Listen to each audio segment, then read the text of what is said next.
My children soon will be gods. この狩りの始まりだ。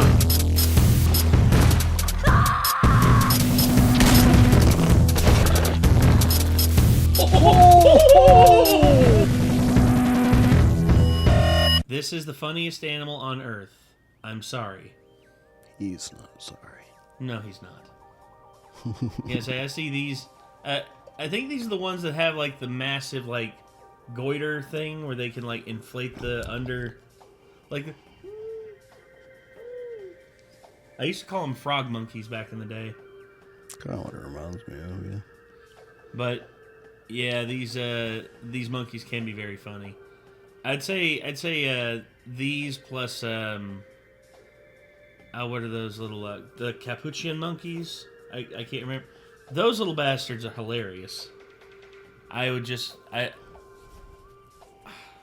honestly, orangutans are funny too. Oh, orangutans are also very funny. That one that was pretty famous for a while. He was very funny. For letting all his friends out. Yeah. So, Casual Geographic is back once again, giving us apparently a more lighthearted video this time. This is the funniest animal on Earth, I'm sorry. So, I don't know what to expect here. All I know is that it's Casual Geographic talking about monkeys. So, I'm down for it. So let's check it out. You ready? Let's go.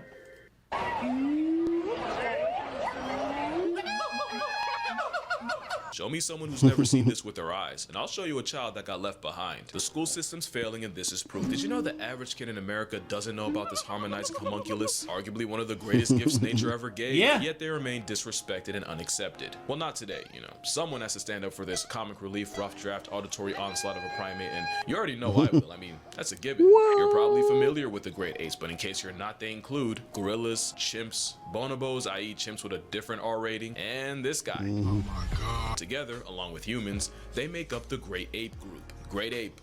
The name only an ape could come up with. But along the way, someone got snubbed, and this is actually live footage of it happening.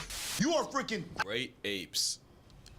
plus Mark. You know what I'm saying? I'm rocking with Mark because Mark is rocking with us. Yeah, gibbons got gatekept from the Great Ape lunch table. Science says it's because of their relatively smaller size, lower intelligence. Ouch. And real talk, I think they're just too goofy for the other apes to want to be associated. But being tailless means gibbons aren't monkeys either, and instead got classified. That's impressive, actually. As lesser apes. That's already flagrantly flippant, but there's about 20 species of lesser apes. They're all gibbons. Apparently, this drunk toddler of an ape was such an affront to the family, folks created an entirely new category to put them in and slap them with the lesser label. Well, I'm gonna argue this tiger taunting, vocal cord flaunting, terminally trolling, usually barrel rolling primate might just be the prime ape.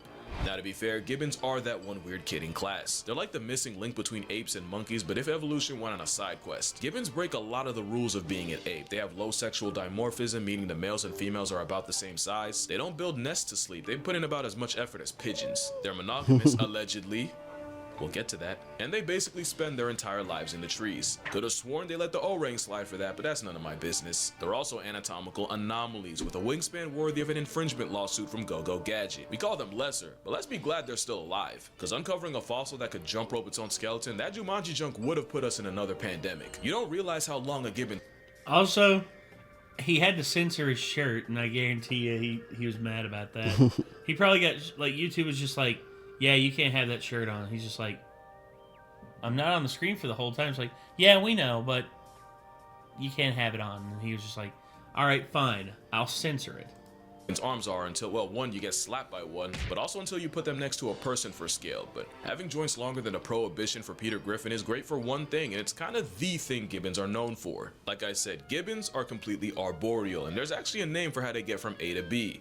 Brachiate. Calling it monkey bars is an insult. If you did this as a kid, you were on gibbon timing. These branch-loving acrobats are the fastest things in the trees without wings. At 35 miles per hour, the tree goblin can break gate fast enough to get pulled over in a school zone. And they'll yeet themselves up to 30 feet between trees. Forget a leap of faith, that's a leap of fortune. Specialized shoulders and wrists. It looks ridiculously fun. I bet they have fun. Oh, yeah.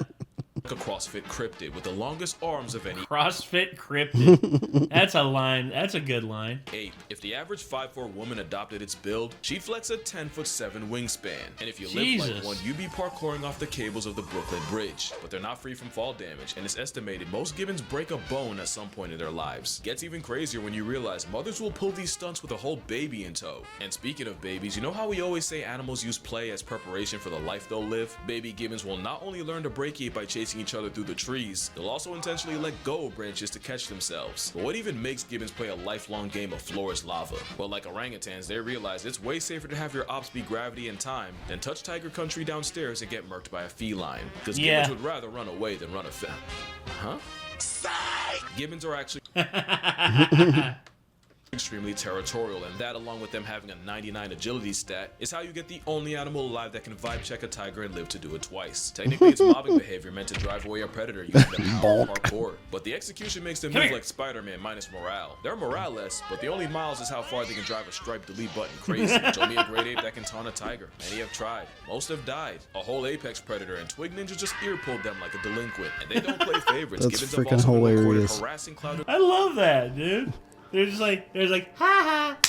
I agree. That like I was like, okay, like why are they funny up to this point? But that's definitely funny. Mm-hmm. Them just being like, haha, can't catch me to a tiger is just hilarious. That's balls, dude. Leopards getting too close, although I'm pretty sure that one was trying to sleep and got hit with the long arm of audacity. Because if you think they only use their powers for protection, gibbons are the most unapologetic trolls in the animal kingdom. We told them they're the great ape's little brother, and now they done made it their personality. No other way to explain this. Porcupines are better protected against lions than versus a tree-happy instigator. Even a so-called great ape can end up looking pretty stupid around a lesson. Porcupine started chasing him. He's like, oh shit, oh shit. He's like, ow, man, this cushion really hurts. Like, no, don't stab my butt. No, don't stab my butt. To life. They don't think it, they just Like, don't stab me in my butt. I poop out of there. do it.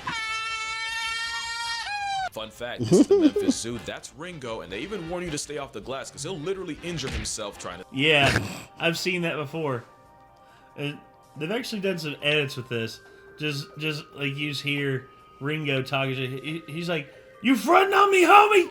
You frontin' on me, motherfucker? I'll show you." He'll literally injure himself trying to jump scare you. You know nature made you crack, but you're the only mammal alive that can go band for band with a cat. With zero regard for feline rights, you've never seen a cat this outmatched. And they'll easily play Matador with your dog. I love it because there's no scientific reason for them to be like this other than gibbons are all about the dickery. Except just with mice. trolls. You know, put a mouse in front of them and things suddenly stop being funny. But with arms like that, they'll always keep it humorous. But there is one animal that forms the most unlikely friendship with them.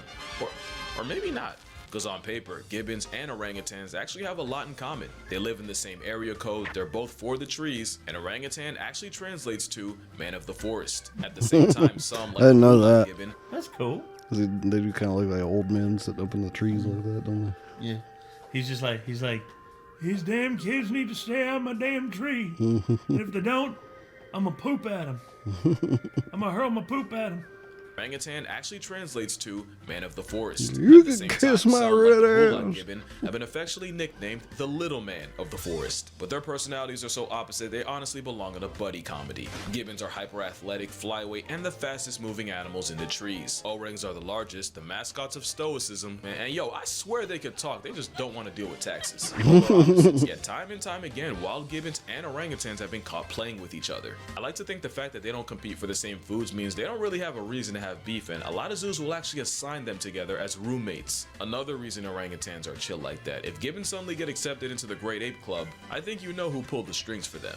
And you think orangs would find a sentient sugar rush annoying, and that gibbons might find Bigfoot's understudy intimidating. But not only do they play with each other, they even trust each other with their own children. Orangs have quite the obsession with baby gibbons, and gibbons really be rocking with an infant Cheeto ape. There's even one gibbon in the Brookfield Zoo that'll leave his enclosure just to visit the orangutans next door. But there's at least one other ape gibbons bond with. In some places, wild gibbons will actually become habituated with humans to the point where they'll regularly drop by and groom their favorites. Galia was a hula gibbon who was famous because every day, she'd come down from the trees, hobble over to the locals, and provide a free hour-long salon service, starting with Pupeshwar Ningda, the man who protected her as an orphan.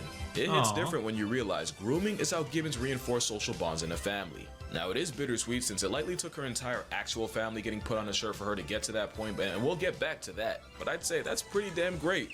For a lesser age, even dogs aren't immune to a gibbon act of goodwill. And now that you're familiar with them, I think we can go ahead and meet all the types of gibbons, or as many as my attention span will allow. This is a Siamang. They're the heavyweights of the gibbons at a whopping 30 pounds. They're the ones with that throat scrub, or as I like to call it, the chesticle.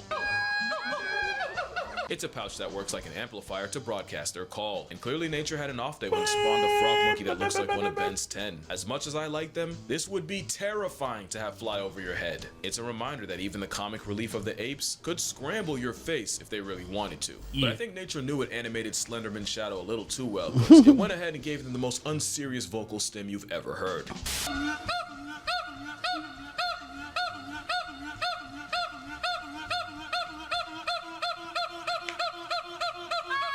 Yeah. Sounds like it's building up to a bass drop.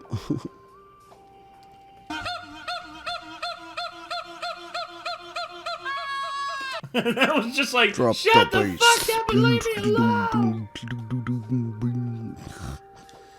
Yeah, I could just hear like some dubstep going down to that.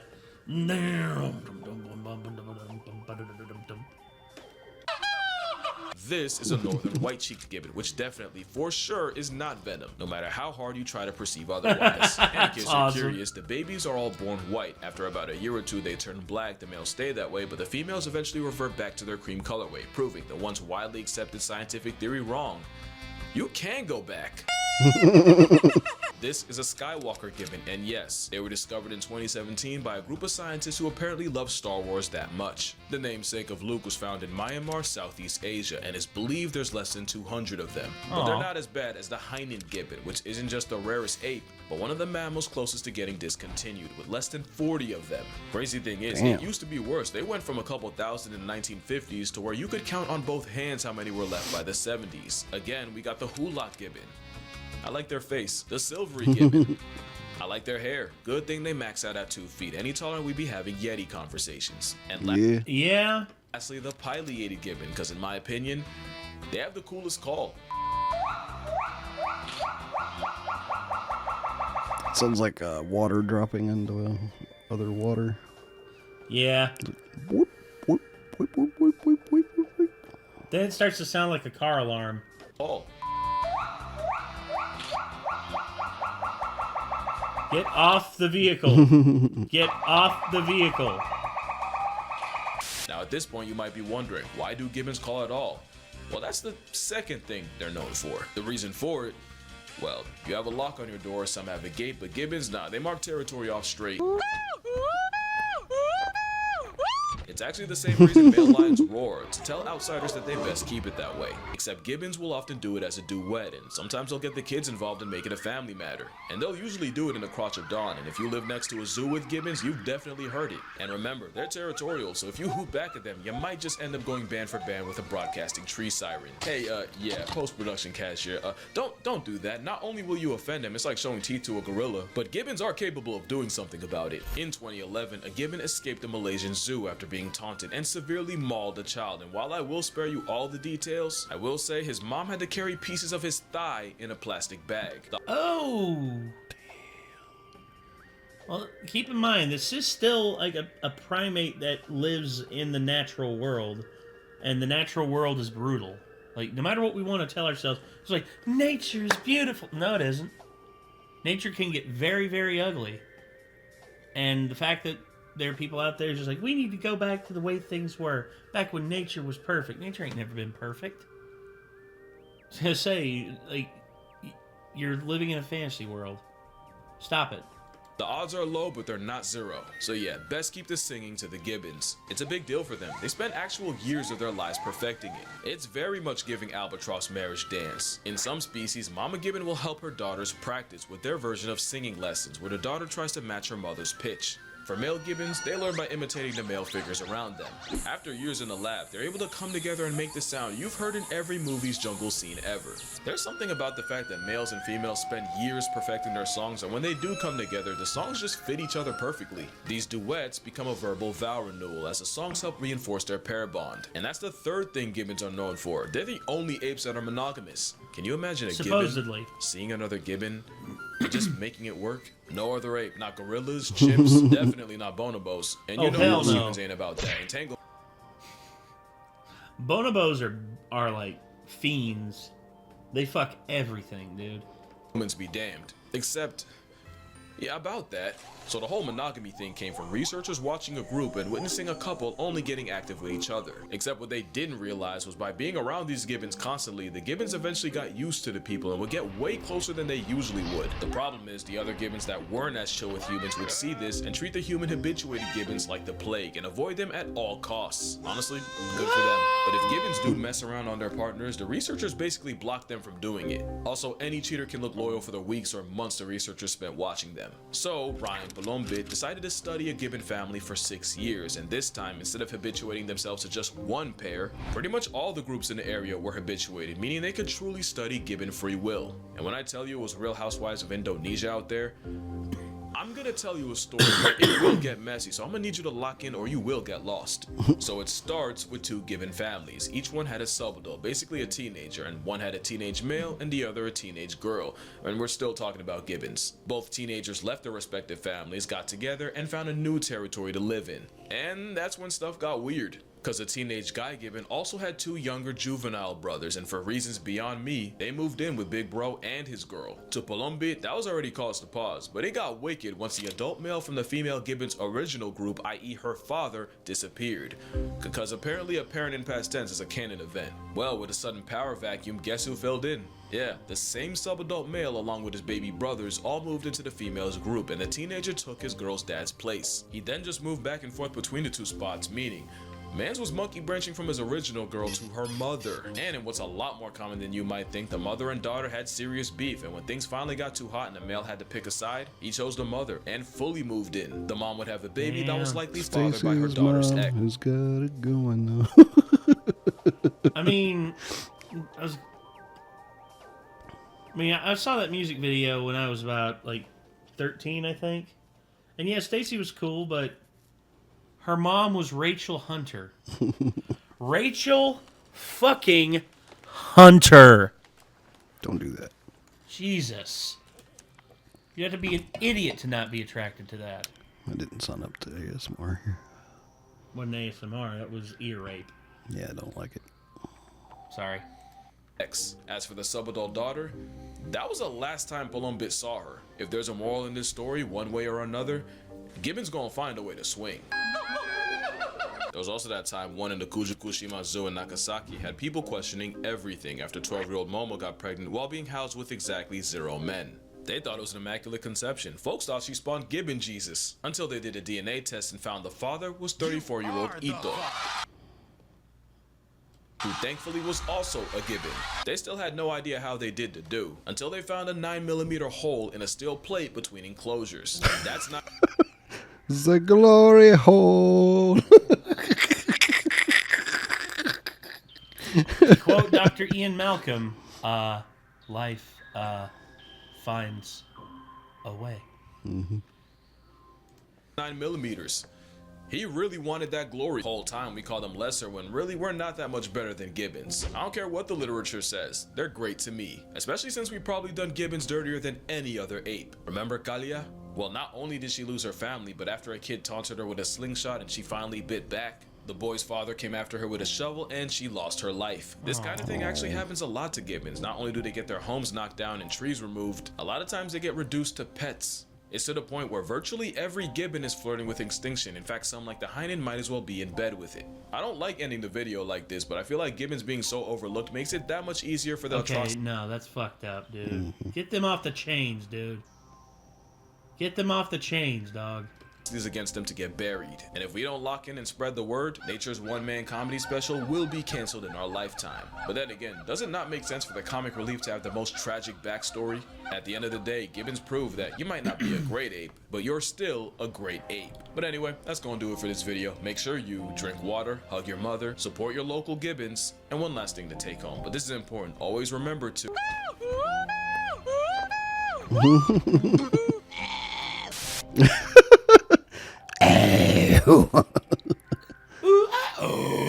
Got a bit of metal vocals in there. Yeah. Aww.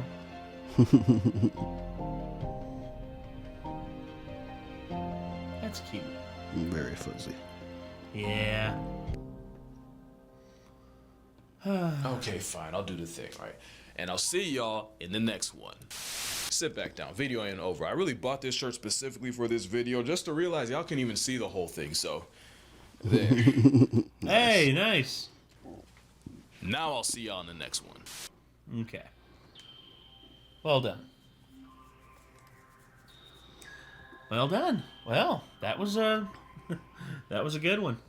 And I'll be honest, man. I mean, that's like sad that the Gibbons are on such a like decline like that. That's unfortunate. It's stuck in my head since I played the game as a kid, but Discworld had a I think it was a librarian that was like a monkey. Yeah. But it didn't like anyone saying monkey around it. And it would bonk you on the head if you said anything that related to monkey. And Rincewind, the protagonist, obviously just kept making monkey puns and getting bonked on the head by him. And there was one point where he was like, "Well, that's a gibbon." He's like, "Not gibbon, monkey." Oh, bonk. Damn, it's unfortunate. it's like he started trying not to say it after a point, but he kept doing it by accident for some reason. It was just funny comedy. I liked it. I just remember, "Not gibbon, oh, monkey, oh." Did someone get the number of that donkey cart? So I'll say this much about it. I mean, Gibbons are funny. I mean, in all honesty, I couldn't remember the specific name of this kind of like ape, and I'm glad that Casual like refreshed us on it and gave us you know a good thing to. Plus, this is his first video of 2025, so well done, as always, Casual. Well done. So I don't know what else to add here, so I'm just going to say thank you all very much for tuning in, and until next time, I'm Nate. I am Nick. If you want to see more of us on the Renegades Rap channel, click the link over by Nick. If you want to see our Renegade TV reactions, which are to shows and everything, click right here. And be sure to like and subscribe. And until next time, we'll see you then. Peace.